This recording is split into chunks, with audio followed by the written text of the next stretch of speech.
minute or two, we're going to have Harrison from the Coalition of Property Group talking about how to close 50 buyers. So without any further ado, I'll turn it over to the man himself. All right, good morning, everybody. Welcome. Morning to the folks here on Zoom. My partners are filling up their coffees and waters. They stay hydrated. They have a much more sensitive palette of things and scenarios for them to perform and stand up. I just be up here all the time, man. I got a 9-week-old at home, man. Slept about 3.5 hours last night. We just get it done. That's what we do. So today we're going to talk about the buyer process through a class that I put together called Close 50 Buyers. The idea is, if you would like to actually do this at 50 number, close 50 buyer transactions in a year, let's break down exactly what it's going to take to happen. On the way to talking about those specifics, I'm going to tell you a little bit more of our story with Coalition. Also going to give you some mindset and some higher level conversations that we're a part of about just how we think about the business, where things are, where they're going. So first, you want to get in touch with us. Jerry's got all of our info, but that's the QR code. I like to use Blink, B-L-I-N-Q. That's my favorite way to help stay in touch. And that's the QR code. It even goes on my watch too. It's not going to be real fancy out here. You can scan my watch if you want to get in touch with me. And this is my why. So again, I got a 20-month-old and a 9-week-old. Again, love them to death. They don't let me sleep much. They're amazing, but they're really the motivation to help drive all of the why behind what we do. These two beautiful gentlemen, I'm gonna let them introduce themselves. By show of hands, who was here for the last class when they were in the building? Okay, so y'all know them. For the couple that don't, Keith and Ryan, please introduce yourselves. Let the folks know. Keith James, 1/3 managing partner of the Coalition Properties Group. I'm the grandbaby of the group, youngest. And I said I was gonna make a joke, but I think it's too early, so I'll make it towards the end. But I'm a Cowboys fan, a proud Cowboys fan. Been in real estate since. I've been purchasing real estate since I was 23 years old. Purchased my first property, and I mainly my lane is sales, and my sales business drives my investment business as well. So I invest as well. Mostly 1 to 4 unit properties in Washington, D.C. And I've always been in sales since I graduated college. And that's kind of my lane. I'm Ryan Butler, and I focus mostly on operations. So it's just making sure that, we're hiring the right people, we're getting the right people on the bus, and then getting the right people on the bus and the right seats. And then getting the people not right from the bus or the right seats off the bus. So I spend a lot of time with that, also thinking about bigger picture systems and how we want to grow, how we just making sure we get a rate to get stronger and stronger as an organization. I'm also big on investments too. I think we all are. Part of the reason most people get into the sales part of business is to get in investments. Trick, gotcha, now you're here. Right? Now you're selling real estate, but that keeps your ear to the ground so you're able to actually go in and look at deals and know whether you have a good one. You have a very strong insight into whether a deal is a deal or not. Not to go off a tangent on that, but I think that's where my mind is this morning. So you got a little piece of what I'm thinking about with this deal. So that's what you're doing today. That's what part of the we're doing. It's still time. And before y'all hear from Jerry, who y'all know well, Keith and Ryan, tell me where you're from. Yeah, I'm born and raised from Columbus, Mississippi, where pretty much, everybody knows everybody. And you really gotta ask the last name of the person you're trying to date because they could be kin to you. Facts. I'm also from the Great Magnolia State. That's what they call it. Yeah. I'm from an even smaller town. Yeah. Funny enough, Keith and I went to the same school for a 2-year period. We missed each other, but yeah, same 2-year period. His mom used to watch my brother at the child development center. So a lot of weird synergies, but we didn't meet until Washington, D.C. You can say it all blends perfectly. All blends perfectly. Outstanding podcast that we have on our platform. Please check it out. Jerry, you need to introduce yourself to the folks here. I mean, I feel like most of the people in here know who I am. I'm Jerry Wells. I am now expansion leader in Philadelphia here, in Greater Philadelphia here with Coalition Properties Group. I also love investments and really got started in real estate and investing with the TV show Fixer Upper. Working with them for 4 seasons, and that's how I got kind of thrown into it. And I was like, I'm never leaving. So again, he is up here because he embodies the energy of Coalition Properties, and what we do. I'm gonna talk more about our mission, and kind of who we are, but an overview of kind of our structure now. So 3 partners up top, at our hub, 5 full-time admin. How many agents at the hub right now? We're at around 10. 10 agents. And I got some numbers in here to humbly flex on you, just to show the systems that we put in place, which are really based around education, community connection, throwing really awesome events and getting people together, work at a high level. So we've been fortunate to build a really cool business together, but we're also friends. Me and Ryan actually played college football at a little school in DC called Georgetown University. Yes, they have a football team for y'all. Doubt me, they go through line. We had a lot more character and fun than we did win, but that was the foundation of our relationship. And then Keith and Ryan are fraternity brothers, and Ryan picked up Keith in a bar. That was the core of where this group came from. So I picked me up at the bar. Yeah, and you picked me up at a bar, I was sober. And I picked you up at a bar. I was sober too. Okay. Yeah. So we go out for lunch after this, you never know who might join the team next, see what happens. So our goal for today, educate you a little bit, hopefully expand your mind and how you think about the buying process, getting in business and building out great consultations. Encourage you. There's a lot of very negative news about the real estate industry right now. At the end of 2023, it was a very challenging and different year for new opportunities. We want to encourage you that there's still a ton of opportunity, and we want to entertain you. You're gonna sit up here for 45 to 50 minutes. You gotta laugh a little bit, at least smile, give me a little eye contact, or we'll sit down, give up. So evidence of success, the home flex we were talking about. When I say these systems work, this is what we've been able to do since our team came together in 2019. Keith is extremely competitive. He gets upset when he sees that numbers go in 2 directions, but it is important that you see what happened on the way up. Who remembers 2021? Was that a great time to sell real estate? Man, right? Exhausting, but a lot of opportunity. And then we come to the last couple of years. As we've seen, an interesting thing, right? Unit goes down, but for us, interestingly enough, our GCI actually stayed pretty close to the same, only down a little bit. The most important number to me in these, and what we're talking about today, is the units closed part. Units closed. The better you structure your business and your mind around the number of people you can help, the more you're going to build a sustainable business, sustainable entity that will hopefully give you a little bit more freedom, allow you to leverage and grow up. Keith, can I show these evidence of success? Ryan, looking at all this and what it takes to make that thing? Go back. That kind of makes me a little, I feel a little bit of anxiety that during that time, 2021. Anybody could have sold a house 2020, 2021, quite honestly. And you can go into the next slide. I'm very thankful for these numbers, because that makes me feel like we stood the test of time, because we saw a lot of people go out of the business.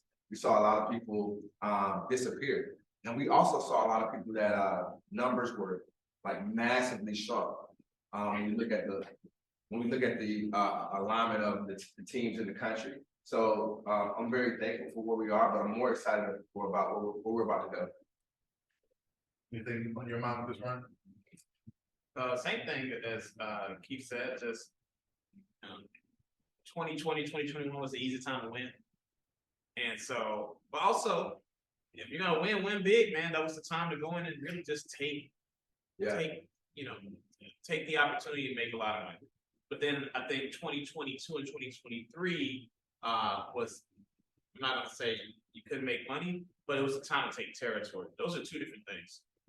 In one place, you're taking the cash, right? You're taking the cash off the table. They're putting the cash on the table for you, the government giving everybody money. Here's free handout, right? Take the money. And now let's take territory, because this take territory part is your setup for the next 5 years. Because I mean, we're looking, the government controls a lot of things. We're seeing what they're saying right now, right? They're saying they're talking about rates coming down, this election year coming up, all types of crazy things, right? That's your opportunity again. If you've been taking territory, right, it's your opportunity to move up. Because not only did the numbers shrink, remember the market shrunk. Yeah. So we went from 6.2 million sales across the nation in a calendar year in 2021. Yep. And then it's been basically 20% drops every year. Yeah. So like we're gonna be at what, 4.2 this year or something like that. So that's a big drop. That's a big drop. That's like 40% over 2 years. Like, that's a lot.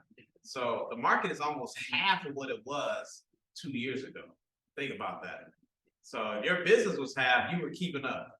If your business was more than the half, right, then you were actually winning. You're actually taking territory. And the power of all the units to us too is the experience, the knowledge. Everything that goes into even this presentation has been adjusted so much since I started giving it back in 2017. So the power of joining an organization or considering joining an organization like this is that collective knowledge. All the different people we're in communication with all the time gives us and our agents the fuel to have even better conversations for that taking territory to the next steps. Our mission at Coalition Properties is to be the bridge to our community for all things real estate, lifestyle, and wealth building. We open up every conversation, every presentation with that because it separates. It is the Banaka, who remembers Banaka in the one spray? Banaka. It is the Banaka to commission breath because it elevates and separates you a little bit from just that other person out here chasing the check. When the market contracted a little bit in 2023, that commission breath and that fear around the next deal was a very real and palpable thing. We spent a lot of time coaching, trying to communicate with our agents on how do you differentiate, how do you separate what you say to consumers.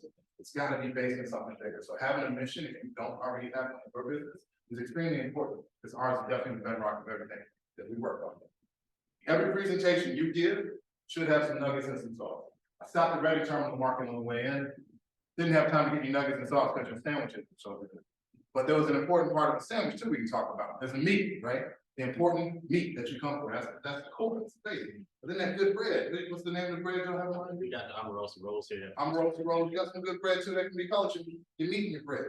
Every presentation has to have that core thing that people come for, but then there's that comes. That's the other thing that comes with it. So make sure that you are communicating with consumers.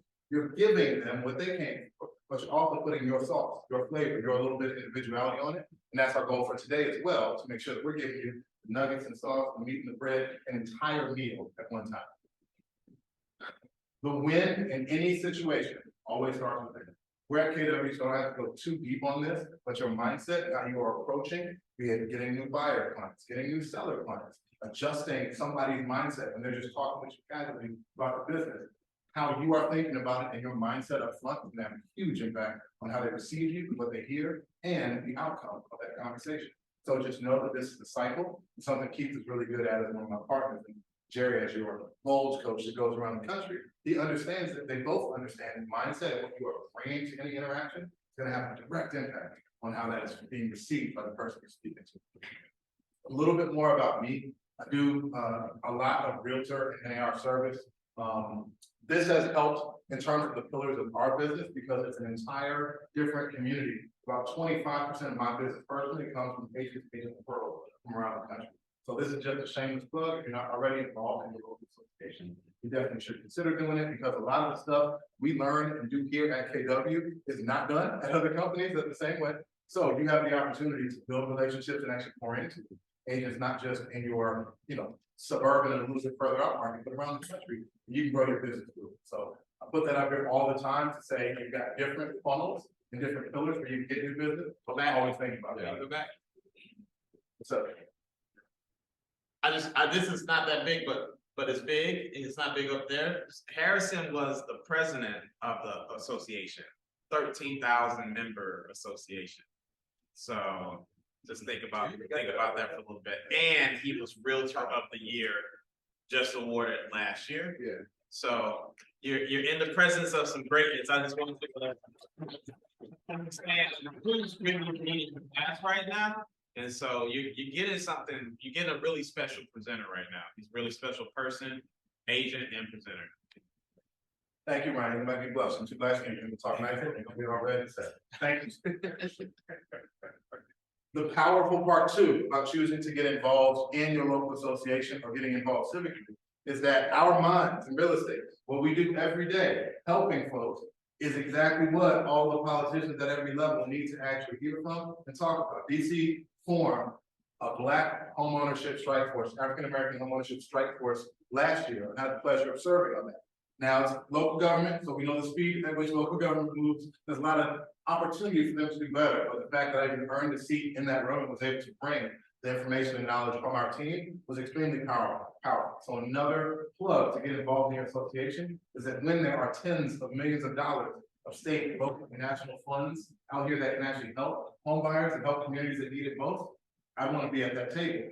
And you guys can have the opportunity to be at those tables too, by choosing to volunteer to give. I just want to encourage y'all, man. How do I do with the animation? I look pretty much like me. More insane. Close.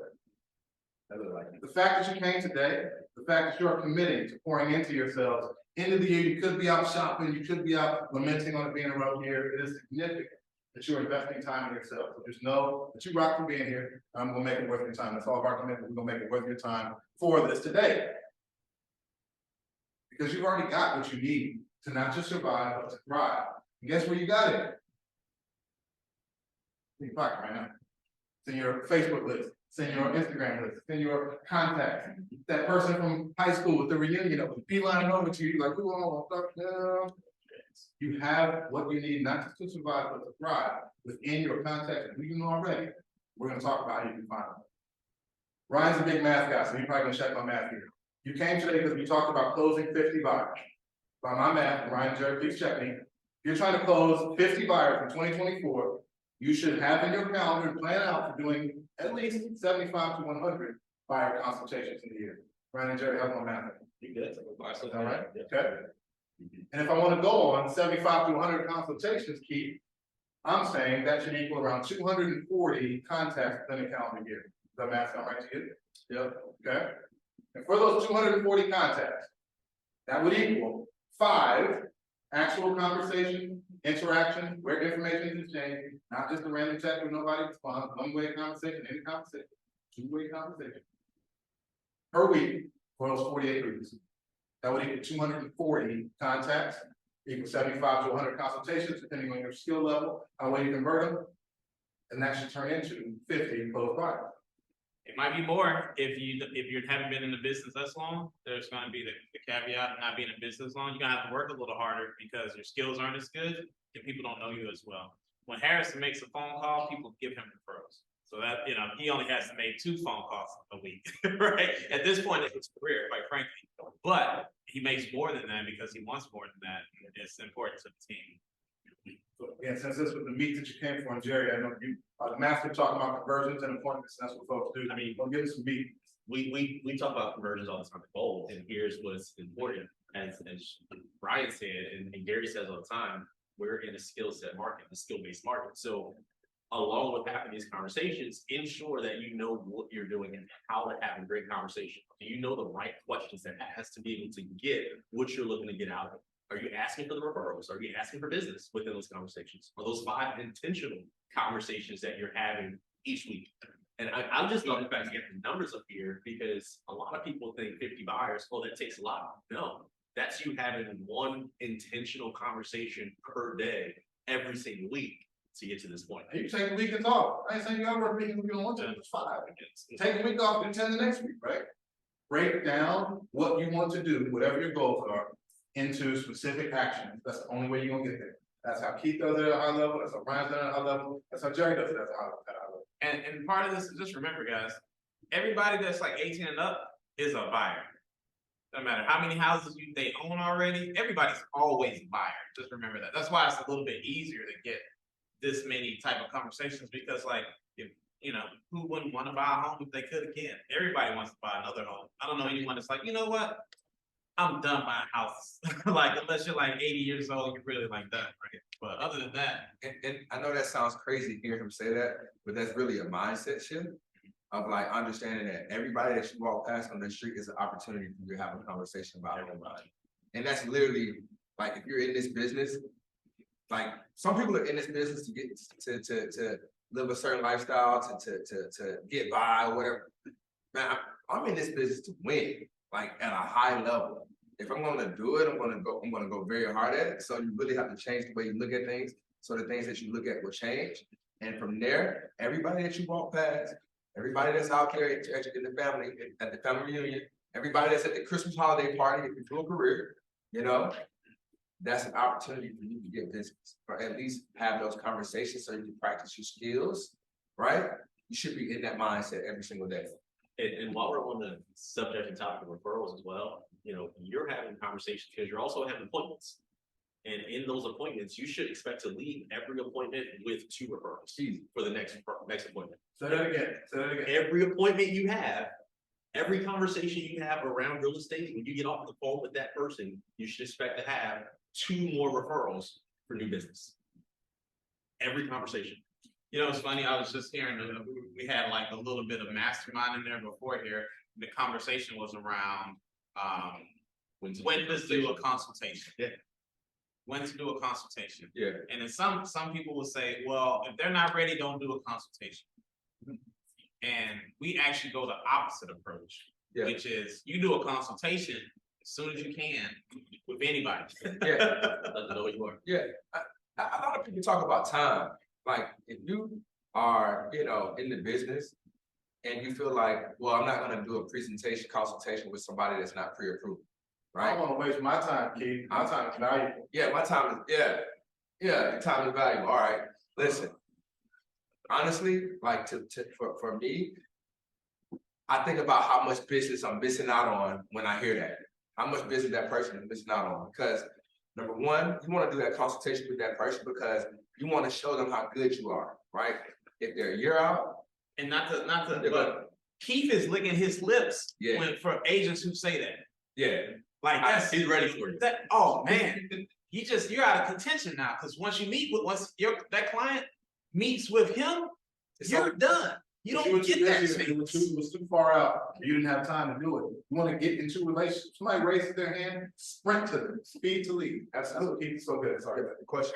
Yes, so because you look at this equation in a different way with the timeline, how long are you willing to wait out for that person to be ready to buy that KW? I'll wait forever. Change the language. Cause you know what? Not wait, yeah, okay. You know what? You know why? Cause that person got friends, and their friends got friends, and their friends have friends. And I want all those referrals. I want them to be in my universe, in my ecosystem. So I can love on them and show them how good I am, how good my company is, and how many cool events that we have, and how intelligent that we are, and how we serve the community. So therefore I can bring more people into my universe.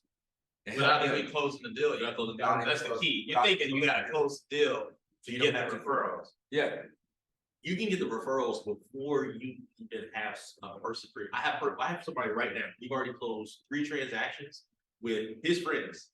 He has not purchased yet.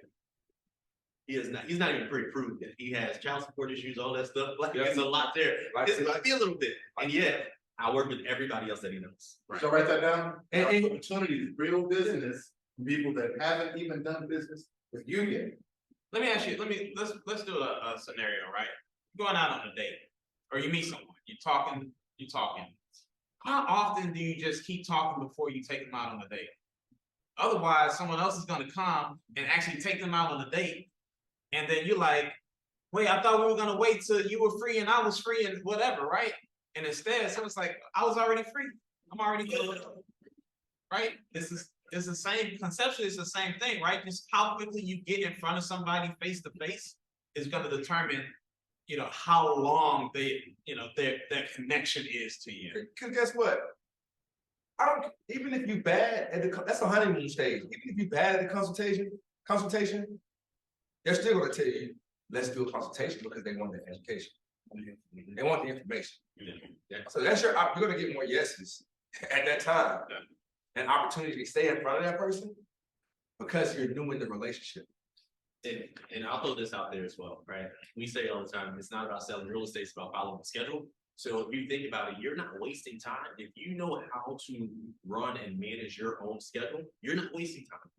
Your day is planned, is prepared for it. So yes, I have a conversation with you. You're not ready yet. I had that there. It's good.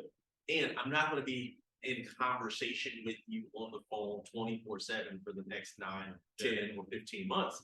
Yet I know what's important to you. And this is what Keith and I were talking about. You set them up for, smart plans and everything else, and you're staying in front of them without literally being in front of them. And just checking in with the regular. Care calls, things like that. I believe in this. I'm gonna let you go, my bad. No, you got some good Let you finish. I believe in the sign and set method. Sign and set method. And every time you're on a call with somebody, they're either signing an agreement or you're setting the next appointment. And if they're 6 months out, 8 months out, 3 months out, you're still setting the next appointment. Right? Why? And you're also setting them up on a search. That search might not be as accurate, but you're in their automatic search. You're in their inbox every single morning. And top of mind, you know what they're gonna go tell me? Oh, my realtor sent me properties this morning. My realtor. That's a soft commitment. They care about me. They're going out there with, man, look at this, top line. They showing their friends the houses that you're sending them. Ooh, girl, I like that house. You should buy that. Oh my. And guess what? Not multiple people know your name. So you see the passion that these guys have about appointments. So let's actually dive into first how you find people for appointments and then what you're actually saying. So where do you find more people to talk to, right? One complaint or one objection we hear a lot from agents that say, oh, I can't get enough appointments. Fine, I don't know, I'm gonna find 5 people. This is actually from Ignite, one of the Ignite classes I did maybe 8 or 9 years ago. Think in detail about your sphere. Every part of this grid is not gonna be the same for everybody, but I guarantee if you map it out, you have more people that you have been in touch with in one way or another that will have some type of real estate need or they will know somebody that will. So again, Jerry, you got this to read and disseminate to folks. Remind yourself that it's not that difficult to map out the people you're in touch with. And I'm gonna point one out here that y'all maybe didn't think of, the real estate agents where real estate agents around the country. What did I say at the beginning of this? 25% of my business comes from agent to agent referral because I stay in touch with them. I let them know what I'm doing. They see what's happening in our market. I'm providing value to them. So whenever somebody needs something in the DC metro area, we're top of mind. So think bigger about the people you're already in touch with. So real quick on that one, because y'all know Joy Russell, right? So Joy Russell did $32 million in sales in 1 year. 93% of her business is all referral. And of that 93%, over 50% of it is agent to agent referrals. Right. So the amount of time she actually spends doing what some people might call real lead generation is low. She calls and reaches out to the other agents that she's met at family reunion and mini camp, things like that, all year round while she's off in Bali or wherever she's going to be next month. But also, what you guys are at an interesting location. You're in a tri-state market, would you call it that?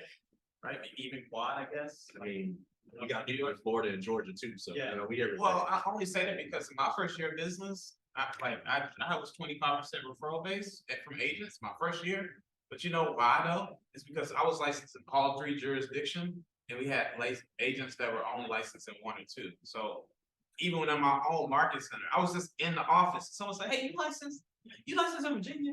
It's like, "Yep." Okay, great. I got this deal because I can't do it. I'm not, I can't do it. I don't want to do it. Can you take this client? So you guys, even like, it doesn't have to be someone from Cali, right? It's literally someone from New Jersey. I just sent a referral to Scranton. I'm not going to Scranton. I'm about first year performance. Yeah. Yeah, it's just that. So just something to think about. All right, last thing. So how many people here have ever taken Bold? Okay, awesome. You're probably Bold. You will take Bold. Here's the thing, you may have taken it at your market center, and that's wonderful. And yet, have you thought about taking Bold in a market center that's 2 hours or 3 hours away? Right? MJ drove up here from Maryland every week, 2 hours. And now she's the only person in that office who works in a different market. So she's getting referrals from everyone else that's in the class while she's learning. She's learning how to run her business better, and she's getting referrals from everyone that's there. She's now the new referral partner for at least 40 or 50 other people in that room. And there's a ton of power in secondary and tertiary. They like my words, like secondary and tertiary referrals, meaning if I'm not the person that has a source of business, Facebook group, something like, hey, do you know someone in Philly? Or do you know someone, like when you become so cemented in that person's mind, you will get referrals from the second, third source. That's a real thing, but you do have to put some effort and thought into it. So this whole grid was to give you the idea that you gotta feed this simple equation. Add more people to the top from the lead standpoint, leads turn into appointments, appointments turn into agreements, agreements turn into contracts, contracts turn into closing, period. Very simple math. We showed you what that looked like earlier if you wanted to get to 50 buyers. And I think as realtors, a big conversation point as we get to the console is reframing our value proposition. Now we're having a lot of external factors that are forcing us more quickly to reframe and better articulate our value proposition. But at a high level, Gary Keller on his Think Like a CEO podcast talked about this a few years ago. And I think it's a really great visual representation of where we need to live and where our minds need to be about the value we bring to consumers. So at one time, people needed realtors for every piece of the home buying process, the information and data, because there was a time, I'll show of hands, anybody in the business before the MLS existed. Okay, there was a time where there was no MLS. You literally only knew about properties based on the folks you talked to or the homes you drove around and saw. That was the real thing. Now, I will argue consumers don't need us for listing data. Big Z, Redfin, and other third-party websites that are just tech companies that focus on user interface are better at giving them listing data than even our MLS. Okay, that's just the truthful part. So I'm gonna let that information and just raw data go because my value doesn't need to live there. The other side of it was functionary and service. Like, I'm the only one that can open the door. I'm the only one that can be in there for an open house. I'm the only way that people can physically get into homes. With tech, disintermediation, a lot of other folks looking at real estate commissions, that's continuing to get you away. Now, granted, as a new agent, you need to be good at all of these things, but my whole value is not just in the action of the functionary or the service part of it, because there's other options, and that doesn't take a ton of skill to open a door, right? Where we need to live and get better and be confident in talking about our value is in the fiduciary, in the middle. That's also a phrase used in our buyer agency and in our code of ethics. Advice, context, expertise is where we need to live, where we need to hone in, where we need to repeat, we need to say with confidence to consumers, this is what you get when you hire me as a realtor. That's who we are. And I think the more we can let go of and stop being mad about Zillow taking all the leads, other tech companies making it easier, you can just text and show, whatever, better will be. We focus on that advice, context, and expertise of being a true fiduciary. Gentlemen, anything else on that? It's facts, right? It's what do we have to offer? And I'll throw this out there. Anybody who's interested, if you're looking to figure out what your value proposition is, if you don't have a value proposition right now, you can go to KW Connect. There's 3612 is a class that's there, and the second episode or the second portion of that class is on validity and positioning.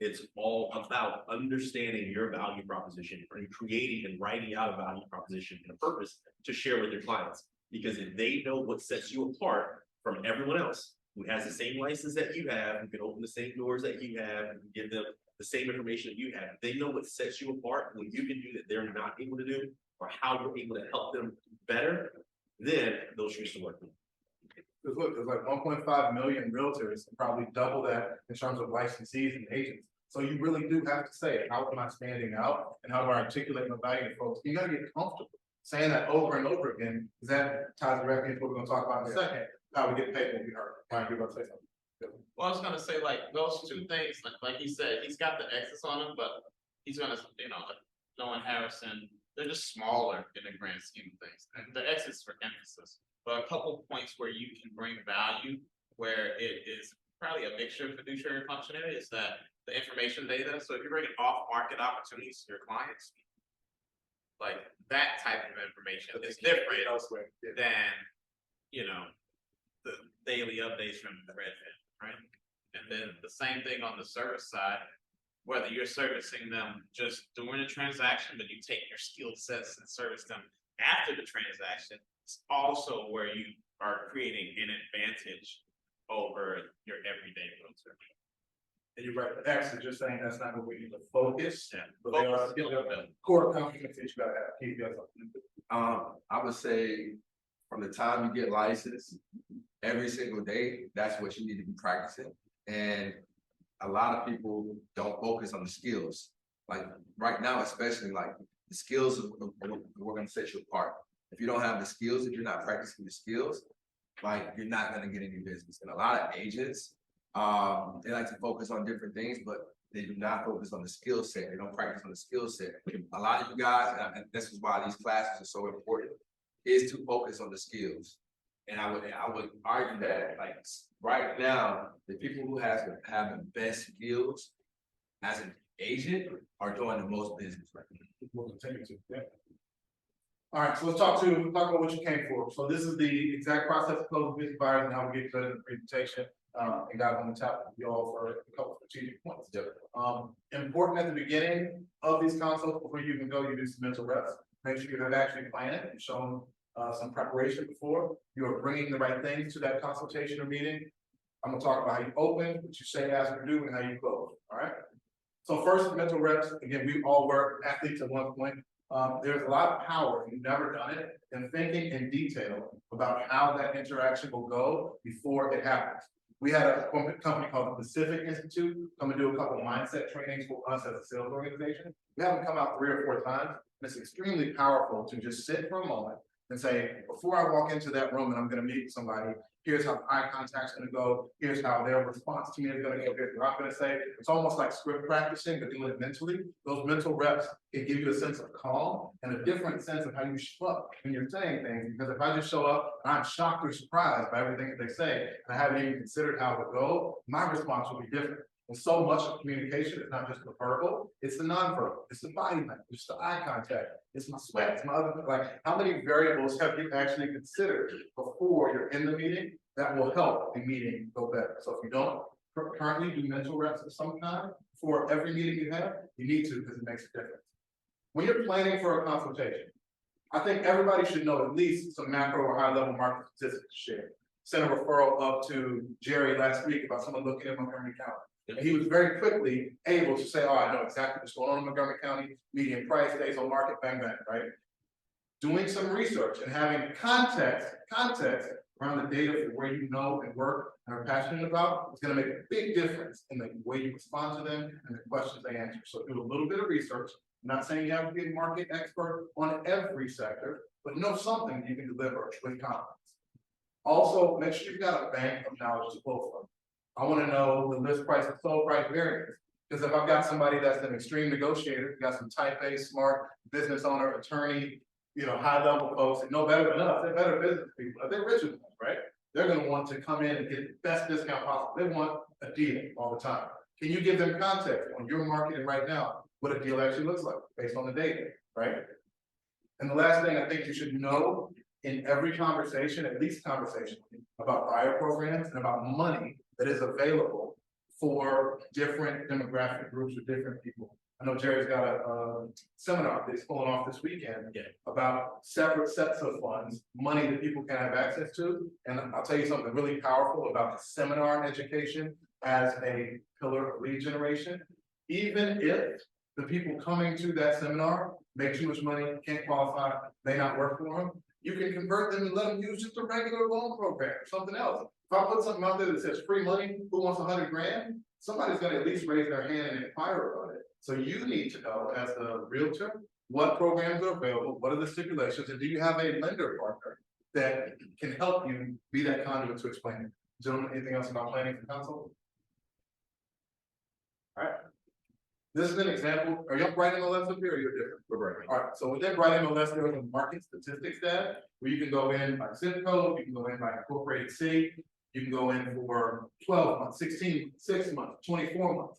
Especially with sellers who always think their house is worth a lot more than it is, it can be helpful to show trends, highs and lows. Now, again, I'm kind of type A. I know my personality type, the people that I speak with that speak the same language, they will appreciate things like this. You're gonna put this in front of some folks like, I ain't gonna read none of that. I started doing this. But spending a little bit of time to at least understand the data, pulling out highs, lows, medians is a really powerful talking point. That's just an example of the kind of data you should have. When you are in the presentation, here's some physical things that you should be ready to have.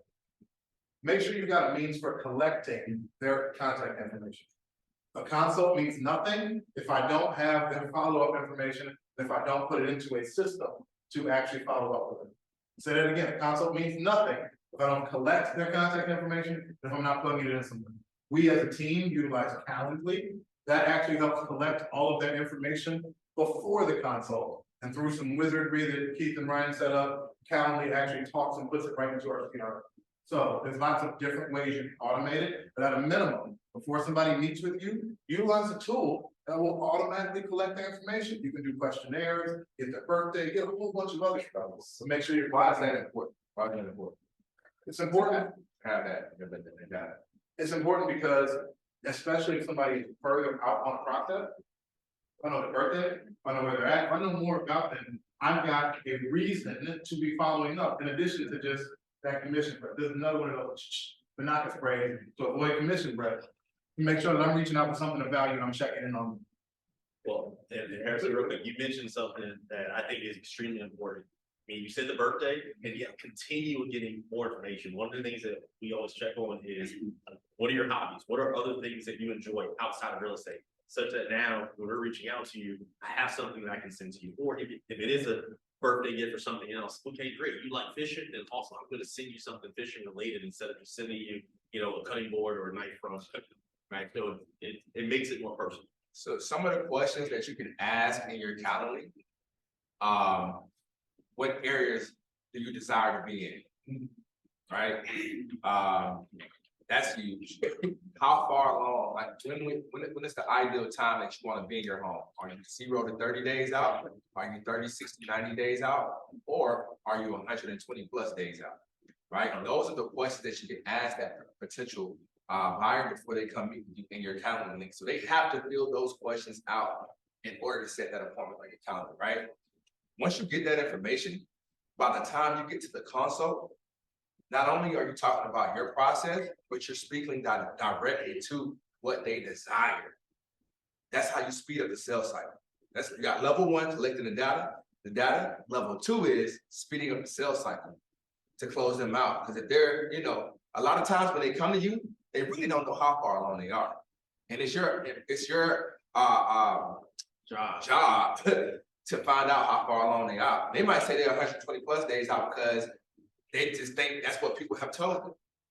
In fact, they might even be 45 days out, right? So that's why another reason why you collect all that data to speak specifically to where they want to be and you can speed up the sales cycle by doing that. And from us doing so many of these, we've seen people put up defense mechanisms, man. They're gonna come to you because of the unfortunate reputation that real estate agent and realtors have. They're gonna have a defense wall up. So they're gonna be like, oh yeah, 90 to 120 days, I won't be rushed. I'm not gonna buy something I don't want to buy. Like, I have people like listing out like what they won't do in the consult. Like, thank you so much. You've now given me the guide rails to know how I can actually help you. And guess what? Keith, for the right deal, if somebody says in 120 days, you bring them the right deal tomorrow, they're gonna jump on it? Absolutely. 1,000%. 1,000%. I won't use that phrase buyers are liars because that's annoying. But a lot of times, especially brand new folks, they don't know what they don't know. And it's our job to approach them with support, knowledge, and help, because that's how I build a relationship. When I get someone that has told me something that they thought was fact, they believed they couldn't do, couldn't figure it out, and I actually helped accomplish that for them. You want to talk about a raving fan that goes out and tells everybody and their cousin about me and actively sends me referrals quicker? That's how I get there by collecting info from just. Yeah, well, you just mentioned the line buyers and liars, and a lot of people use that. And I remember being in class with Jordan Freed, and one of the things he says is nobody is uncoachable. You just haven't figured out how to reach them. And it's the same thing with buyers. You just have to figure out what questions, how to lead such that they give you the info. Like one of the things we don't do is ask a lot of why questions. Why this? Why that? Stop using the word why. Why automatically brings up a defense mechanism to people, right? It makes people feel like they have to defend something. So now you ask, well, what's important about that? That goes a much longer way, and you will get 5 times the information out of that. You'll answer the question you ask and get more, right? So it's all about being able to reach people. And yeah, they are lying. They're telling the truth. It's just that truth might change, quite frankly, as their education and their knowledge changes. Yep. So their truth is going to change, but it's also your fault that you didn't keep up with the changes in their truth. All right, so we get through these next couple. In that console, I gotta make sure I've got a buyer guide. We've got a couple examples of our buyer guide, and that's a tool that Smart Coalition that we provide to create. You need to have a template of your regional contract or purchase agreement that's used. I found the sooner that people have the instruments of business so they can critique it, ask their question, that gets them over the fear when it is actually go time. I've had so many, especially our type A, DC folks and Philly folks the same way, that are going to try to create an obstacle, analysis paralysis. The earlier you give them these things, and guess what? I'm giving them the templates of these without them even signing it. I'm giving something a contribution because it makes our entire market and world better if people know how this stuff works before it's actually go time. We're also going to give a buyer agency agreement, which I'll talk about in a little bit. We've created a contract summary document. So that actually is a one-pager that explains some of the major terms in your contract, right? Think about what you tell somebody when they're calling you, say, hey, what's this inspection contingency mean? Write that out, simple language, couple sentences. That's the type of really powerful information you want to give folks right in the console. And I also always include a sample lender cost estimate. Why? Because the biggest challenge, especially buyers have, is understanding all of the numbers. And if I'm giving them this stuff upfront, I'm not even asking anything of them. That has already created an equation of value where it is an imbalance, where I'm giving them more than I'm asking, but I'm going to ask them for something short. You got it? So real quick on the template copy of buyer agency agreement. We as realtors, who's aware of the lawsuit that just went down? There's a lawsuit. Okay. And I think Pennsylvania just got involved in the second round, state of Pennsylvania. So there will continue to be in the next year, many different between class action lawsuits. The seller side, there's gonna be some buyer side ones. The core of the problem and all these lawsuits is that we have been afraid of hard conversation. We've been afraid of articulating and defending what we are worth and what we earn. So when you have a buyer agency agreement conversation, which you need to have at the time of consult, not after I've shown in the house and we're writing the contract, at the time of consult, you need to be able to talk about how you earn a living. You need to be able to confidently say what your dollar value, percentage, flat fee, whatever it is and why.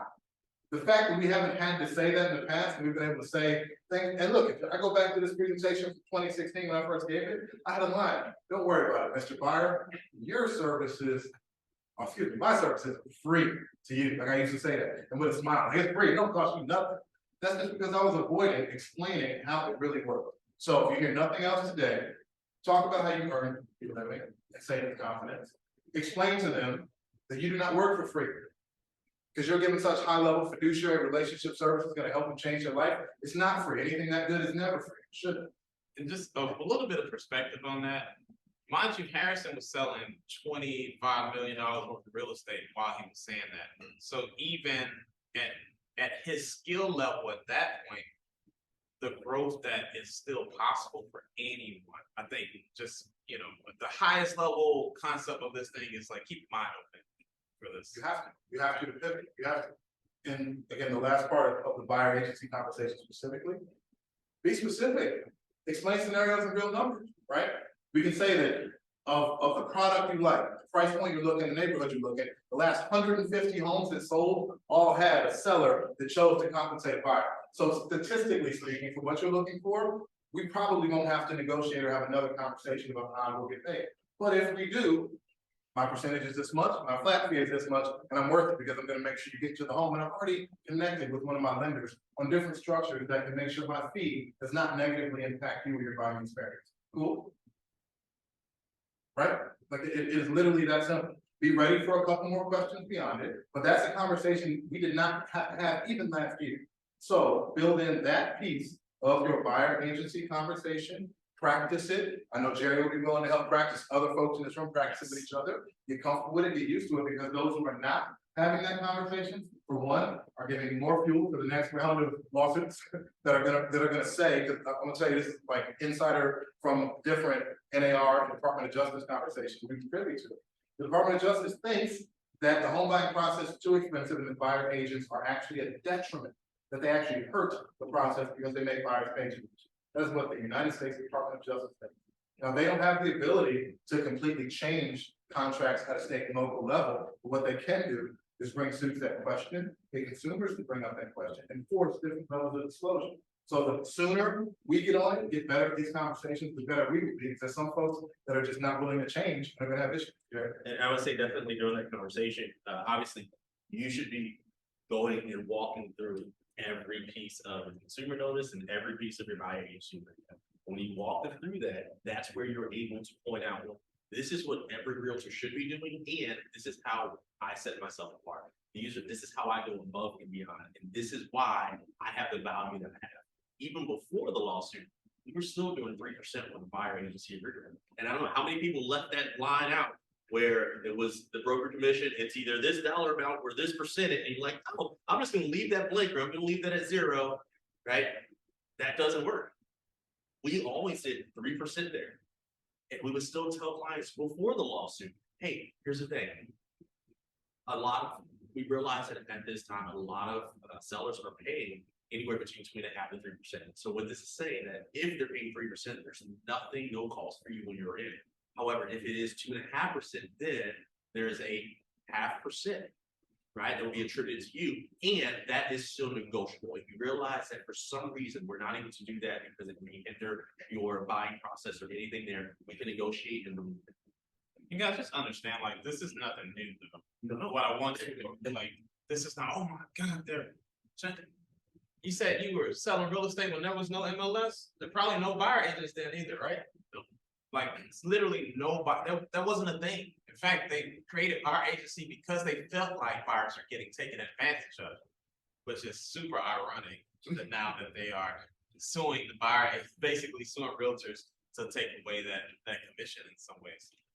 The other thing is, if you ever do commercial real estate, this is how it looks already. You might get, you might get a little, you might get like literally a little something, but otherwise it's like, go get your buyer to pay for it. Like, go fight, yeah, go In get other your, states, go do your own money. the states were doing this already. I used to New do York it is- on locations. Wow, so. Got a question. Then, pertaining to this, the sample template, when you have a client that you can speak about and like a Beecher or so out. How do you plan when you start giving them the things? So you're being respectful of your time and then people with at the same time getting involved and giving them what they need. Also like feeding them in a way that they're not interested. Think bigger. You're giving all of this stuff at the first contact. Yes. You give it all to, because you may not get another opportunity to actually win them, impress them, and impress the people that they know.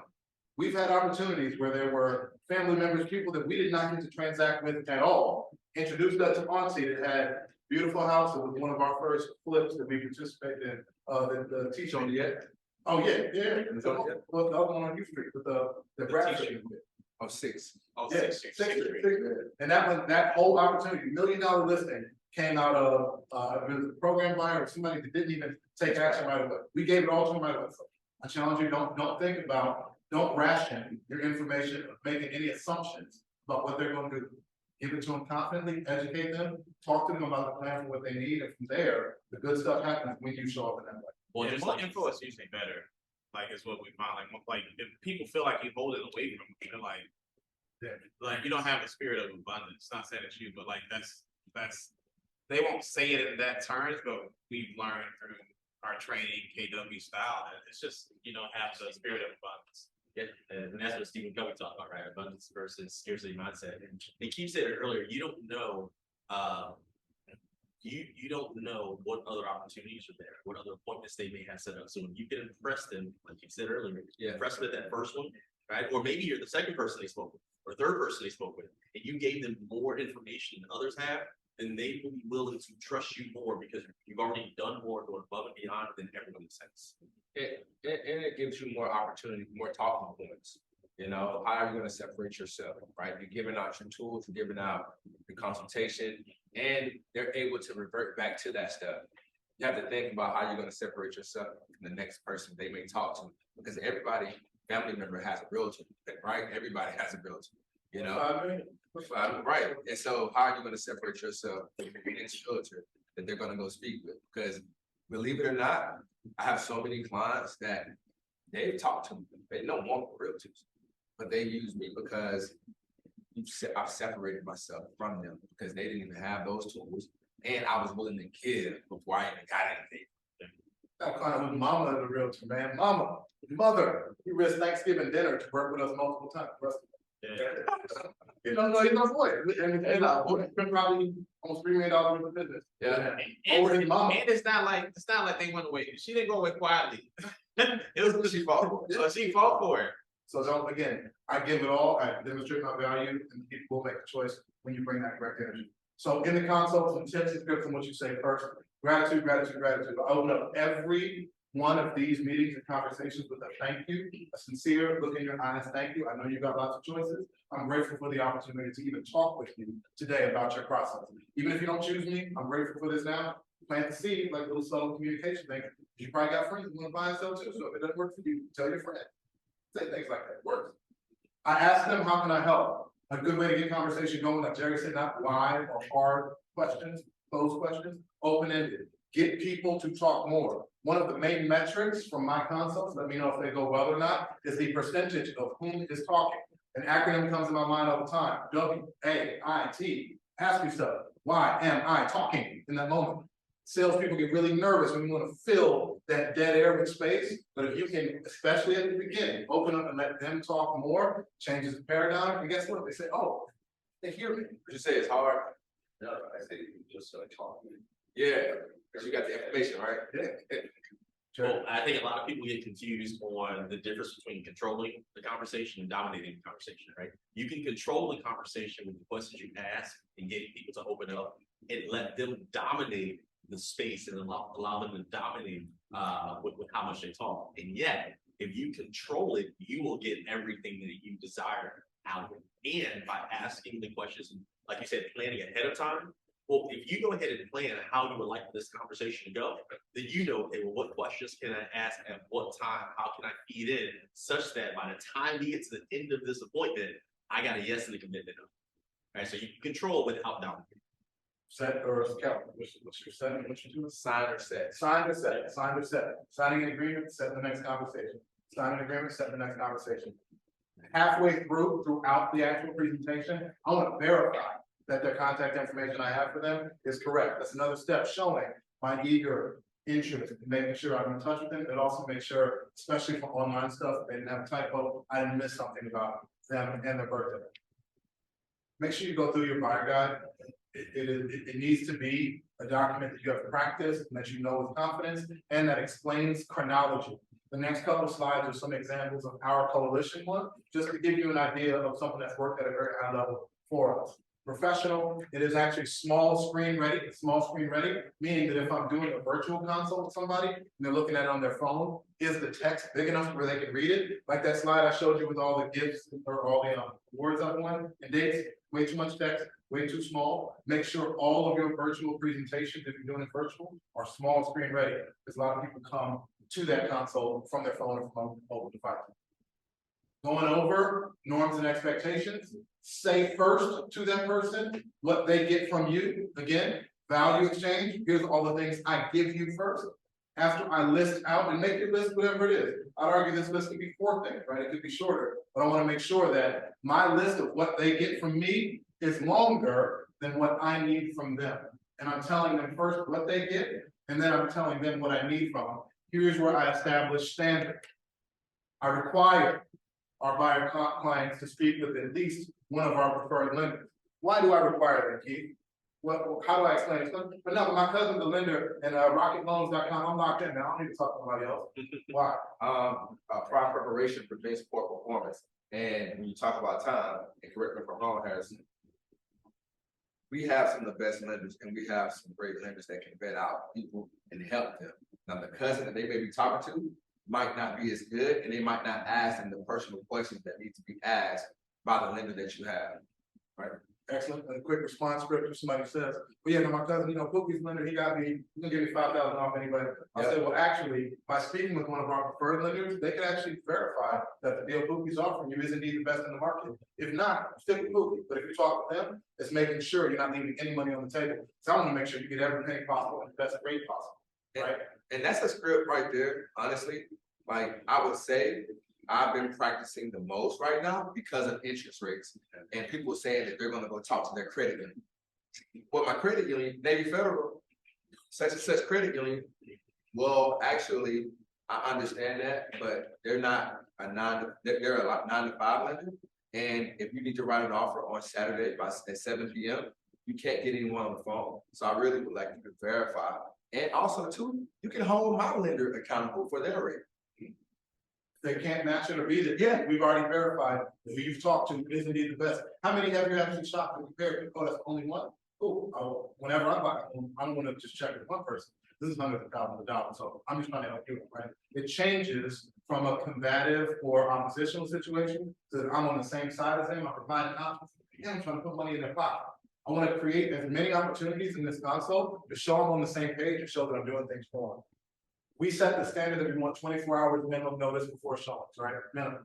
We know sometimes for the right property it'll come up, but if you're articulating what a standard is, it checks people a little bit and also forces everybody to plan in advance. A way we get ahead of that, Keith created some really awesome systems where our clients can go in and request showings through a link that's in the bottom of his email. We did that because that's what consumers are expecting. The Redfin, Zillow, a lot of discount brokers, it's all about speed and immediacy. So we give you a portal where you can pick it, but the times you can pick, we control, right? And we're communicating in advance to say 24 hours notice is actually important for us to get all the details in place. If there's any changes to their search, timeline, situation, let me know early. I'm gonna be here doing this. I'm gonna be selling real estate. We'll be around. If you need to pause, I'm taking the pressure off of you, but I'm letting you know that we're here to help you no matter what that timeline is. And what's the last thing? We require that you execute that buyer agency agreement and officially hire us before we go see any properties. I've given you a ton of value today, giving you all this information, but before we get in my car, before we ride around, actually from both a legal and fiduciary standpoint, I need to know that we are locked in together. If it's not working out, you're not happy with my service, you can fire me at any time. I could also fire you. You call somebody in that first consult, you can fire them. The way the eyebrows raised when I said it, like, oh. Because again, they come in, especially DC folks, I'm buying $800,000 house, you need me. Ryan, you need me. Like, I would love the opportunity to work with you, help you accomplish your goals, but if it's not working out, I've got a lot of other people that I'd be happy to serve. And I got them two little cute kids at home that need my time too. Thanks. That posture, right? That's a little bit, and again, that's our style, that's work, that's confidence, that's speaking to what I know. And it's partnership. Yeah. That's the real difference. Is we're a partnership. Like I'm not an employee of you. Yeah, right. But I'm providing service, therefore we're partners. We treat them just like you would treat your vendors, right? And It's a partnership. you go to the doctor, they don't, say you work for them, they work for you. You go to the dentist, it's the same service that you're providing. Establish yourself in that way, articulate your value. Make sure you're incorporating something that explains the money. One of the most consistent questions we get in a consult, what's my monthly payment? Again, you're not a lender, you're not a loan originator, but questions about money, you should know at least the first level, know what PITI is. We created this chronological guide. Looks like Monopoly board, don't tag has broken it. If they do sue us, if we get big enough, hey, we made it. Make some type of chronological guide with numbers and references so that throughout the process, they've got something they can go back and look at that says, here's where I am, here's where we are. Also, it's really important that you show overall chronology. In this slide box 10 to 18, our contract to close time, DC metro area, 20 to 45 days. That's about how long it should take. If you're on it and ready to go from this first meeting to having keys in your hand, I can do it in 20 days if you're ready. Most people, it's about 60 to 90, depending on their search process and what they want. Being able to say that confidently, let them know where most folks' timeline is if they're ready to go, can also separate you because that's a big question that they come with. So make sure you've got a guide, make sure that you've got something that shows chronology. Put your own flavor and branding. We talked about the nuggets and the sauce. This is a little bit more of the sauce on it, but it's important people love it. Yeah, and it's important, with this board here, right? Whether you use this board or not, if you have everything in order, it's important that you share exactly what Harrison just said. Most people go through the process and it takes them this long. However, when you work with us, this is what we're able to do for you, right? We ensure that you're prepared and ready for all of these steps. So with us, you can get into a home faster, which means you may not miss out on the home that you thought was your dream home. Right, we can help you get in there. I don't want my PC agent getting messed up right now. They're gonna make sure they're on track with their lender. And that's a Make sure the dates are on time. that's right there. That's right there. Right, number 3. But yeah, no, that's number 3. That's number 3. Yeah, Absolutely. Couple more examples. We talk about if you're not already articulating to people, and this is an important kind of emotional point, a little bit of extra sauce. We are an events-based company. We meet the new folks in our world by throwing awesome events. It is fascinating to me how excited and enthusiastic folks get about the opportunity for a communal gathering, right? About getting people together. One of the exciting parts about people buying a home is the chance to have a housewarming party. You're gonna have some introverts that will never in their life take you up on this. But even the idea that you said, you know what, when you go to a housewarming party, let me know. I'm gonna pull up. I'm happy to help support and sponsor your housewarming. What does sponsor your housewarming mean? I went to Trader Joe's. I got two bottles of $2 chuck, a $10 tray charcuterie. I spent $25. And I spent 2 hours with you, right? There's no more $2 chucks, by the way. $3, $4, something. No, I think, yeah. Nothing is $2. When you throw out the offer and look at the language, it's really important. We want to celebrate you, we wanna participate in your housewarming party. That don't mean I'm bringing the bouncy house and the DJ and all the other things, just means I'm gonna celebrate and participate in some way. But setting out that future positive, giving them something to think about is a really great way to especially close some of these consoles, because it gets their mind thinking about what could happen in the future, how you're gonna be a part of it. Because I don't think many people go this far ahead in their consults, and if you do that, it's a great way to separate. And you see, we got beautiful animations, everybody else up here. I would say too, that that's where like our lead generation, like the biggest piece, if you have a closing, for example, this is December, right? Who's got a closing for December on the buy side? Great. In January, when they have their housewarming party, you should get a minimum of 2 deals out of that. At least 2. Like literally a minimum of 2 deals. I don't think I've ever been to one where I haven't got at least that amount. Right. I've gone because that's when they're hyping you up the most. It's just that's my bestie, right? Like that's it's a whole bunch of that's my bestie up there. That's it. Like that's literally the whole thing. Oh, who is that? Oh, that's my real team. Just got me in this house. Oh, like they're super high. That's the highest moment. It's the highest moment that you can get, and the ease to get the referral. It's literally always. I'll tell this one. I don't think Harrison likes this one, but Harrison had a client, and him and the client didn't go well together. Right? Oh, it had so you poached my client, that's what happened. No, I didn't poach your client. You lost him anyway. But but I went to the housewarming party because we're actually friends from college, and I picked up 2 clients from the housewarming party, even though she used not us. But like, why was their realtor not at the housewarming party? I don't know. You tell me. So if you want to go to more, you go to somebody else's housewarming party and their realtor doesn't show up. You can go to somewhere. Bring a bottle, come, bring something. Come to contribution. Really? Share your reviews some way. Third-party affirmation is extremely powerful.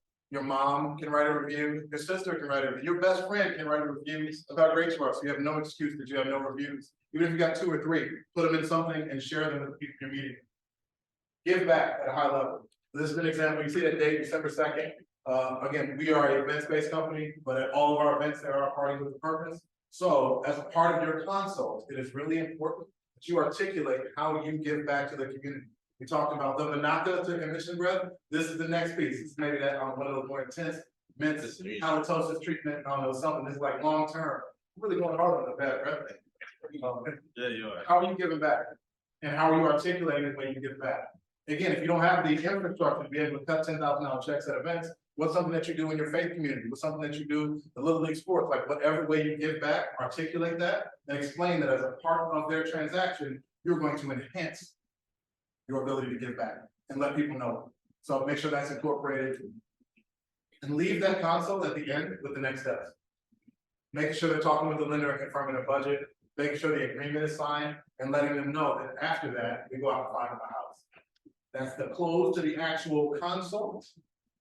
Man, those are my 2 kids, and they got a message for you. Send CPG. Oh, you referrals for the DC. I'm sure everything. Gentlemen, did you have anything else on? I'll go back to the picture. Yeah. That's not you. Yeah. No, you're handsome. But the babies though, this is also side note, just a little side note.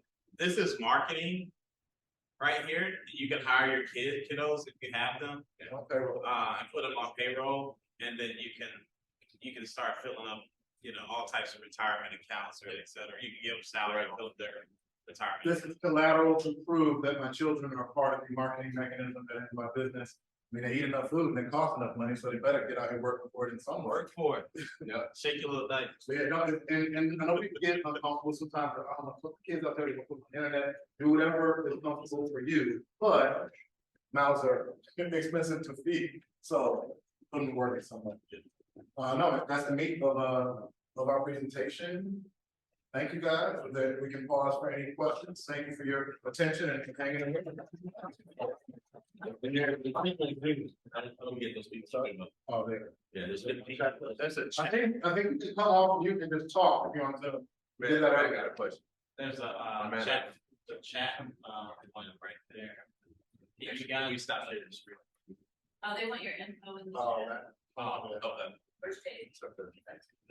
wait, if you, I think if you're clicking, like X out of that click window, I think it stopped my,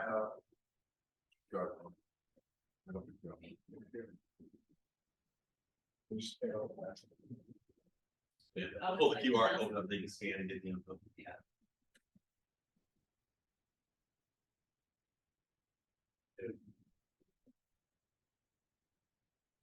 you are. Wrong direction.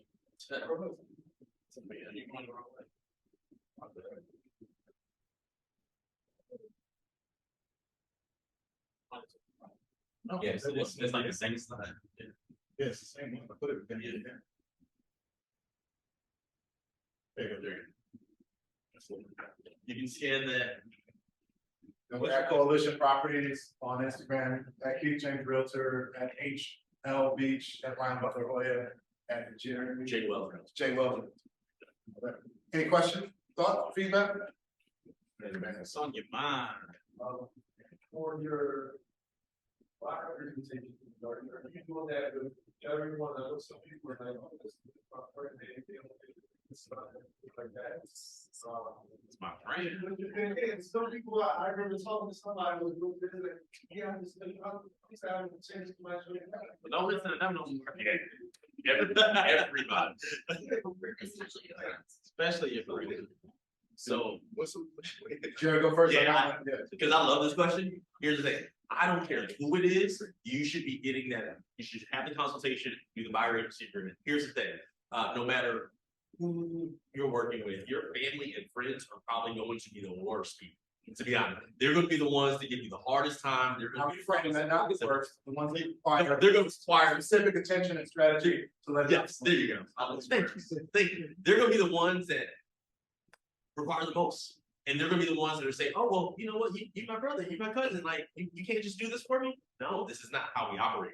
This is how our system goes. This is what we do. And because of that, right, here we are. This is our consultation first, so you know exactly what to look for. I'm not gonna put nobody on blast. However, they laughed at me when I just said this, and it's because I work with them and they know, they hear these conversations from me all the time. And in the consultation, on our presentation on the Monopoly board, there's slide number 1, buyer consultation. Welcome to the buyer consultation. It's step number 1. I actually say that. I say, hey, I'm gonna treat you just like I treat everybody else. I meet with a lot of people, fraternity brothers, friends, family, all that good stuff, right? Families that have referred me business. And I actually say that, I communicate that to them. I'm gonna give you the same respect and I'm gonna treat you the same way as I would treat anyone else. I love you, but I'm gonna treat you just like I would treat any other client. The best analogy I got is a handshake, right? Handshakes, when I like you, when things are cool, 3 steps down, we all in there. But if I'm thinking about it twice, I hesitate a little bit, that handshake gonna get a little awkward, and it's gonna feel weird. The same thing with handshake agreements in business, right? If I'm just assuming that we're cool, it's all cool when we're cool, but the second something gets funny about money, they've got fear, they've got concerns, they've got whatever, and you don't have anything actually backing, anchoring, and signed in your business, that's when they're gonna be the first that will sprint off and work with somebody else, leave you or whatever. And that's a personal driven perspective on it. But like Keith said, I want to make sure, especially with family, that they know I do this professionally, I do this at a high level, and the fact that we're doing a consult and agency agreement is actually the path to highest success and the way to do this right.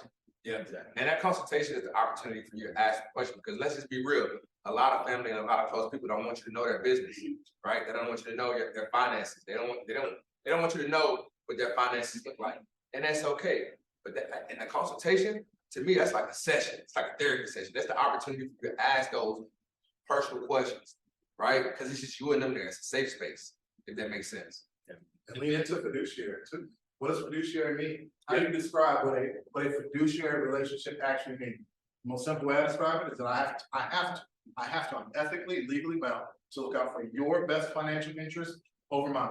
So by us entering into this agreement, that separates all the other stuff, anger, this, whatever. Like I literally can't. Like you can go file a complaint against me. You can sue me if I violate these agreements. But I'm not going to, because that's my business. That's how I'm gonna help you do it right. Yeah, I mean, I think also just to kind of put the pin in it a little bit. I'll give you an example. I have friends where after I've done the consultation and walked them through the process and they've bought homes, they've actually said, you know what, I wasn't expecting you to be so professional. Because they see you in a certain light, you grew up with them, or you went to college with them, or whatever. So it's actually really good because it helps you get more referrals because they see how professional you are with them. They are going to expect that the people they send who are not as close to you or close to them, like that you'll treat them with the same level of professionalism. So I think it's a level of professionalism that comes out when you do these, like if you're really doing it right, that actually gives you an advantage. One of the online questions, what were some, I guess, the most impactful strategies to get buyers into the pipeline? Keith, or I guess maybe your lead source is what I'm guessing. Home buying seminars, right? Programming. Meaning like, money. Yeah. How much free money do you get? Program money. Yeah, attraction to the seminar, social media, right? Really putting social media is cool, and also your messaging is very important on social media. Your call to action, right? Parties. I go to when I first started in the business, I used to go to a lot of bars and happy hours and stuff like that. And happy hours and events that you had to pay to get in, because those were like they may have some money to buy a house. A lot of people like to go to a free happy hour anyway, right? But those were my main lead sources. That was like on my 8x8 when I started in the business. And what was different, he showed up to those with some of the things we talked about earlier, some high-level market stats that he could talk about. It wasn't necessarily a firm script, but it was the questions that you got used to answering and talking about all the time anyway, that he could deliver in both a confident and smooth fashion, so that people didn't feel like they were being sold in at home. Because everybody's a buyer. Everybody's a buyer. Keith was a buyer. I picked him up at a bar as a client, not as an agent. I had no idea. But you're getting scripted and like literally going through scripts because everybody has scripts, whether you know it or not, right? So when you ask people questions about real estate, they might say their automatic script of no, like that's actually a script that they have automatically already, right?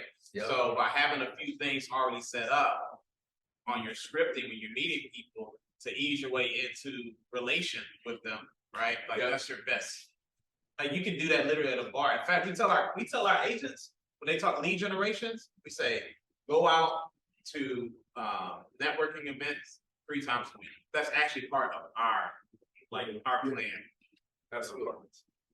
The metric we broke down on the context leads to that imposes buyers. Are you gonna share it's like that how you broke it down or something? Wanna say it again? Yeah. She brought the MRA. I did. It's 189. 189. I would say, and I have one that breaks it down for both buyers and sellers. Yeah. Oh yeah. I have a green piece. PC code. That's right. I was like, people trying to ask questions. Right. They can talk though. Do I? I mean, Some people are very like me and So I think that's asking, how do you incorporate other things you do into your real estate business and prospecting? I'd argue that everybody you interact with, like Ryan said, is potentially a buyer or client. So are you being impactful about collecting contact information for all the people you're in touch with? You want to see the other questions? No, sir. We talked about you share the phone to I'm ready. Yeah, Can they go from you? that's why I was texting John Paul because I was like, I don't know about the sound. Go back. Can you talk? Can you try to talk? No. I'm gonna yell at her. Beecher, can you go back one? Keep going. Yeah, that's what you're looking for right there. Yeah. This and what's funny is this came from us just doing after a while. We saw that for every 2 appointments we have, we would get a closing from one of them, like pretty much right away. So and it would be one within like the first 90 days. Like say you had 2 appointments a week, so that's 8 appointments. So I would expect to close in the next 90 days 4 of those. And then 2 to 3 of them, I would expect to close further out if you're really good about follow up and checking in and that kind of thing. and this is kind of beginning with the end in mind, right? Like you see these numbers, right? You hear a lot of times like, oh, I don't have enough closings. Well, you're not meeting enough people, right? Like if you're not having enough closing, like how many people are you talking to a week? How many people are you going on? Like your lead indicator are appointments, literally. And what's crazy is it only takes, literally, it's 45 minutes. I'm sorry, it's 90 minutes. That's 45, that's 45. 90 minutes a week. You can, with 90 minutes a week, you should sell a minimum of 24 houses. That's 90 minutes, that's 245 appointments. Like people are like, I don't have time, I don't have time. It's like, it's literally only it's 90 minutes. You got all these hours in a day. But you're on social media for 3 hours. Scrolling, just On Instagram, 1,440 minutes. looking at what everybody else is doing. Worry about them. My little brother would always say when he was young, worry about yourself. So kind of take that and like for real be about like worry about yourself. Like sometimes you gotta get off of the social media and look at what everybody's doing, all the pretty pictures and all that, all that jive. I'm a little bit old school, so I'm not, these guys are much better on social media than I am. And it has its very good points and ability to generate business. But like sometimes you just gotta do the deep work. Like they're doing deep work outside of just the social media. Like they lock in. Like on the train this morning, we were on there for 90 minutes. We were a combination of mastermind and doing business on the way there. Because even though we came here, we still had to get stuff that like, GST, right? Like we still had to get it. GST, you still had to get it done.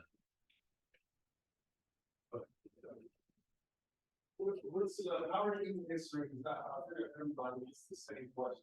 Because you have the rules, what's like, how about your folks for the back? How's the market? I love that. Thanks. How's the market? Now you give me your, what's your quick answer? Yeah, what's your script? I'll just script quick answer and I'll give you my feedback. What's your answer?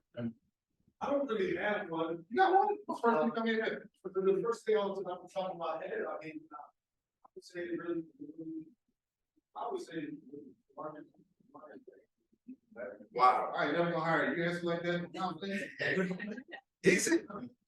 I say market in all the business. I say right now people are afraid to, to buy and get creative.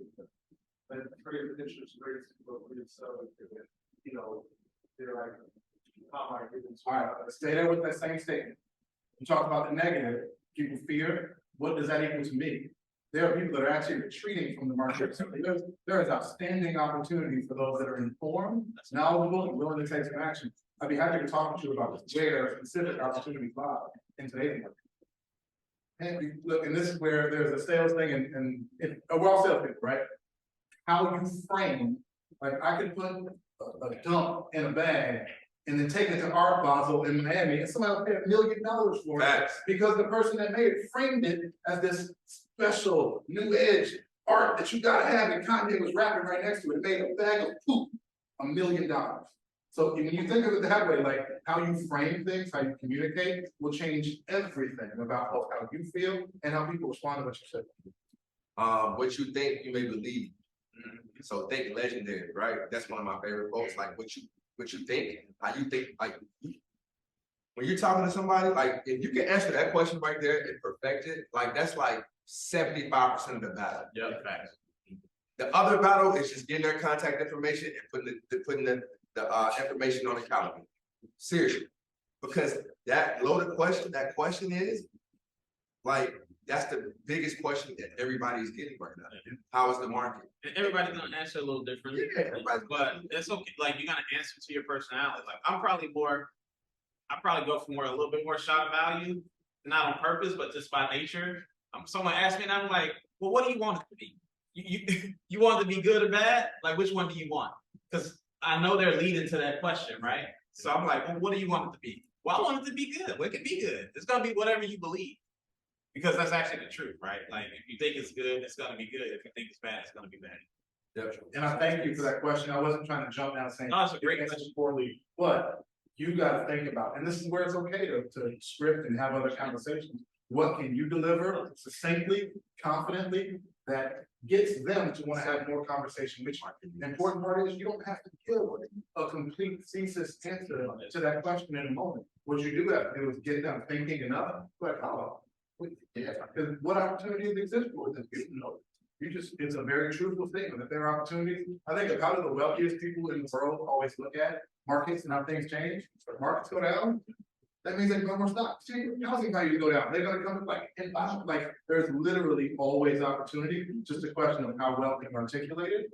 And does that person who's asking have any ability to participate? Even if they can you describe it? Can you talk with them about it? So that's the key, because basically you kind of say, because you say about you know, because and the day, like the market is obviously what you expect. Like, hey, you can talk, you can say, oh, every market has great views. What's typically the second question after they say how's the market? What's typically the second question people ask you right after that, how's the market? They go straight to interest rates. Yeah. Right? Where's the interest rates? A lot of them are weird.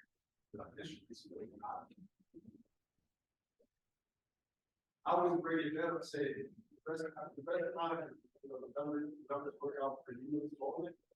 The best time to buy is then. You buy now at, I don't know, like, even let's say 8% interest rate, you know, the interest rates go up. You know, you got to deal. If you buy now, it's 8% and interest rate go down. Once that opportunity is good, it's amazing money you have to buy. So either way you look at it, the best way is there. You're in the market. How many times you say that a day? Not at all. More conversations. More conversations. You gotta have more conversations with that.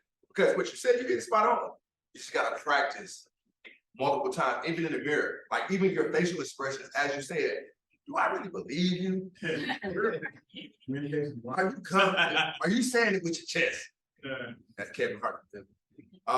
That's literally how people, because you got different people on this profile, right? You got different people you're communicating with, right? And some people need that confidence. They need to believe they need to believe in you because you're gonna guide them to the promised land. You know what I mean? So how you're saying it, your tonality when you're saying it, your posture when you're communicating that, all that is important. That's the reason I asked you how often are you saying that. But also, like, you gotta that's the reason, going back, wrapping it up to the top, why you go on all the appointments that you have to go on. Like, that's why you don't say no, because in the beginning you need enough practice to get your skills up high enough. And I don't know where any one person is in the room with skills, but even at that point, like, I'm still going on a part. Like, I'm today, Right now, as he was going through, I'm like, dang. Yeah, I'm thinking about my last 5-bar consultation. I'm doing the same thing with him. I'm asking you. I'm stepping aside right now. 50. Right now, we're talking about how you handle this and how you. It was real quick to just get a quick piece of feedback, but also I was learning something from him this morning on the train. So you're like, it's that practice, continuous feedback loop of like sharpening your sales skills. Like that, you can't put enough emphasis on that. Because it may change March of next year. Yeah. You might be saying something different. Thanks. June. So you want to always. So 2 quick things on that. I'll just kind of throw a bow on it. One, I say this all the time, right? Competency was confidence, competency was goals. Right. So obviously keeping up with the information and practicing it enough so that you become confident with it. But you know it. You got to know it first, be confident with it, and that's going to help take you to the end. The other thing is just to put numbers behind it. When we talk about communication and how important communication is, when it comes to your you said your posture, right? Your body language, that's 55% of how we communicate. People are going to understand or take away what you're saying based off of your body language. 55%. 38% of that is tonality. Right? So how you come across, how you say things, are you being confident with the way you vocalize? Are you high pitched? What are you doing with your voice? It's 38%, and then the rest of it is actually the words. Which is why if somebody is standing back there in the corner and talking to each other, and all you see are hands flailing and things like that. In your mind, they're going at it, right? I don't want to be over there in that corner. I don't want to do that. You see body language, right? So think about that whenever you're having a conversation with somebody. Am I coming across as someone who's who's confident, right? Do I feel like I look like I know what I'm talking about? And that's why, Keith mentioned when you're practicing conversations, right? In the mirror, that's the best thing to do. See what your face looks like, understand your body language. You look like someone that you would do business with when you're having this conversation. Wait, because he's bold coach. My favorite bold law, clarity is power. Yeah. You were listing out some things around numbers and the fear people have specifically today with 8% interest rate. How can you make an 8% interest rate lower?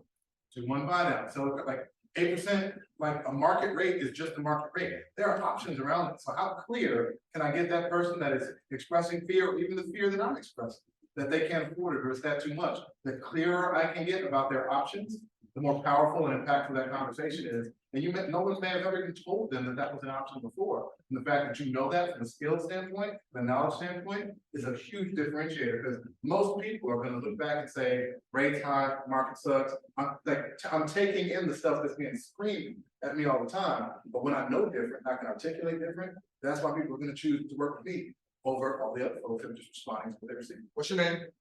Rob. Rob, great question. Yeah, two great questions. Two great questions. And I would tell you, are you familiar with the DISC profile? Like, you got your analytical people, you got your high eyes. Gotta be around people on high eyes, right? Like, I would tell you, like, to go, I get energy being around people. And I would tell you to, like, think about the people that are in your family and the conversation that you want to have. Go pick somebody who's very analytical driven, right? Or friends. Watch how you communicate them when you talk about numbers. Go pick your person that's very direct and straight to the point and practice with them. And they don't even know you're practicing, right? And go pick the people that maybe is a high eye or has to be around people, and watch how they receive your information and how they communicate with you back as you're scripting them. Like, that was some of the stuff that I did when I first started in sales, and I translated that over to real estate sales. Corporate America, because it's different ways that you can practice, because you're going to meet with all different types of people in this business, right? But you want to make sure when you're doing that consultation that you're communicating in a way that they get it and they understand, right? Numbers person, the average interest rate since 1994 is 8.4%. Oh, wow, really? So it's not bad at 7% or 6%. I just said the average interest rate since 1994 is 8.4%. However you take that, it's super important, but you're communicating numbers to an analytical person, and they're going to appreciate that a lot more than, oh, the interest rate is kind of high right now, or it's low, it's going down next year. Also, as he mentioned, having family and things like that.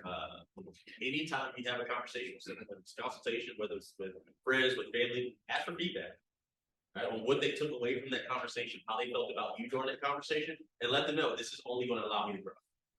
It only allows me to grow, and now you can take that feedback and you can go back and you can practice that and apply it to the next conversation you had. Practice. And we'll do these two more, and Ryan, can you go for the next meeting? And then after that, Nice. I'm sure.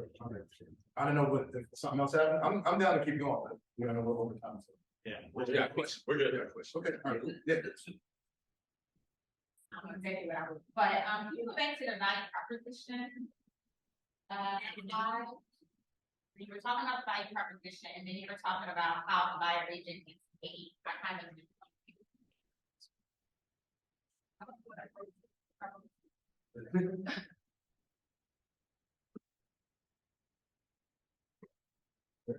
Thank you.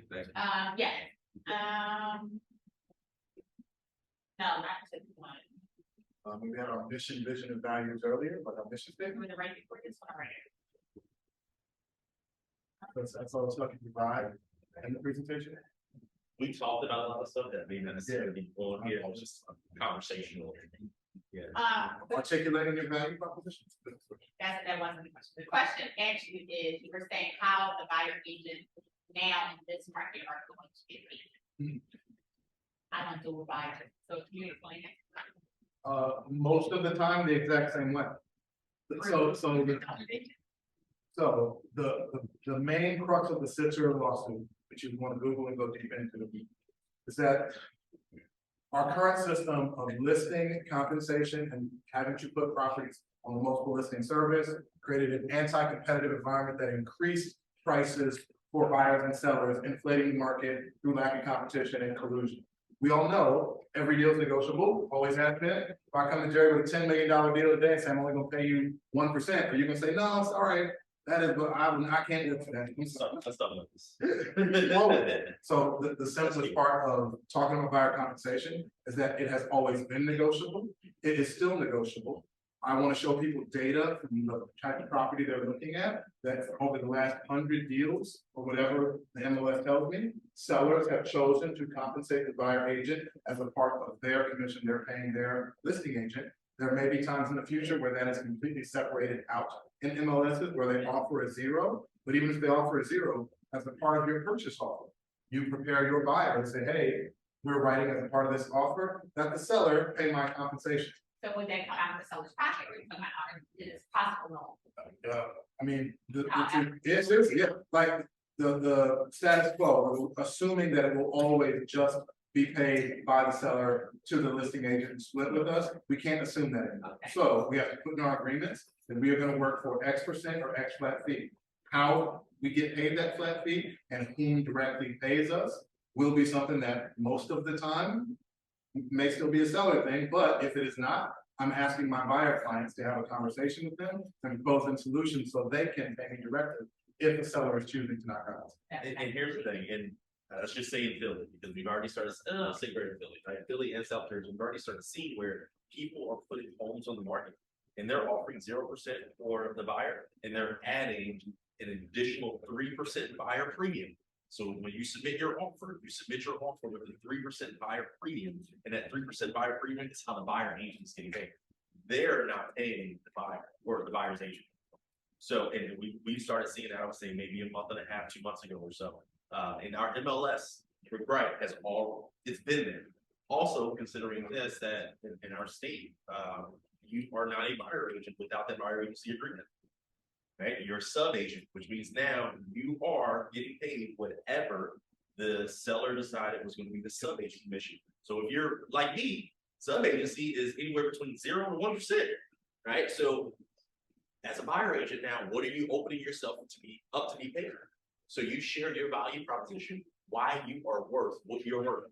How do you assist them? How do you take them from consultation to under contract in 5 days? How do you take them from going under contract to close in 15 or 20 days versus working with someone else who, hey, this is going to be a 60 to 70 day process. We're going to look at 500 houses. No, we're going to do this in the next 5 houses. And this is how we win, right? How do you set yourself apart there and why do you deserve it? I've also seen this. Some people have now started within their buyer agency agreements offering a 2.5%, 3%, and 4%, or a 3, 4, 5% for their buyers to circle. Right? They're like, hey, you choose what kind of value you would like to have. I mean, this is what I do at 3%, this is what I do at 4%, this is what I do at 5%. It's your expense. Yep.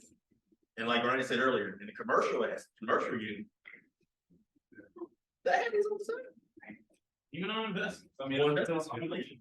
And that's why it's actually, to be honest with you, it's better for you to negotiate it upfront so you actually know versus trying to negotiate with someone in the back end.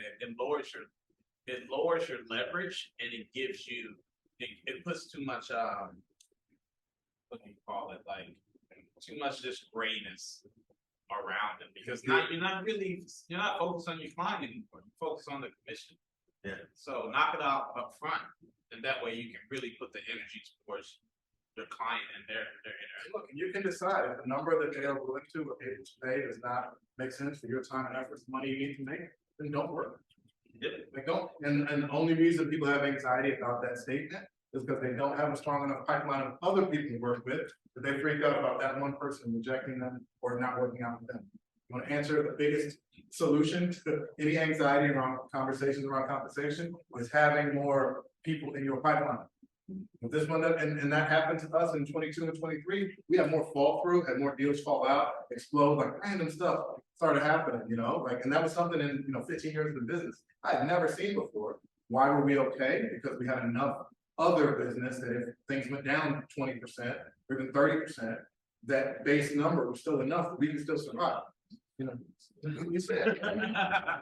That's a real thing, like even top teams, like we're in Gary Keller's top 100, other networks with the top teams in the country, like everybody had a different business, not everybody, just about everybody. Most everybody had a different business. How are they still okay? It's because that base number was enough. If I go from 1,000 to 700, I can keep the lights on, right? If I go from 10 to 7 or 10 to 6, then I maybe can't keep my lights on, right? And the only way the difference is that funnel. What are you feeding at the top of the funnel to make sure that bottom number is enough for you to be all right? You have something to do? I did, but I think it's in the old book, so I'm not gonna do it. That's right. I'm gonna ask you just a repeat, 55, I think it's that, I'm leaving. Oh, yeah, 5538. I needed to answer that, so that flash pass. Man, that's dope. Yeah, I can tell you what I am.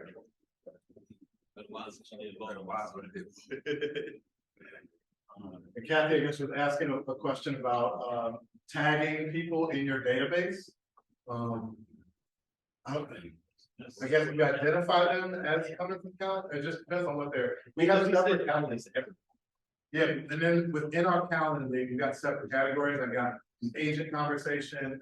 I mean, it's really like if they're looking to do business, or if they're just a vendor, or if they're another realtor that I'm trying to network with. Those are my three main categories. So anybody else that comes in is a potential lead.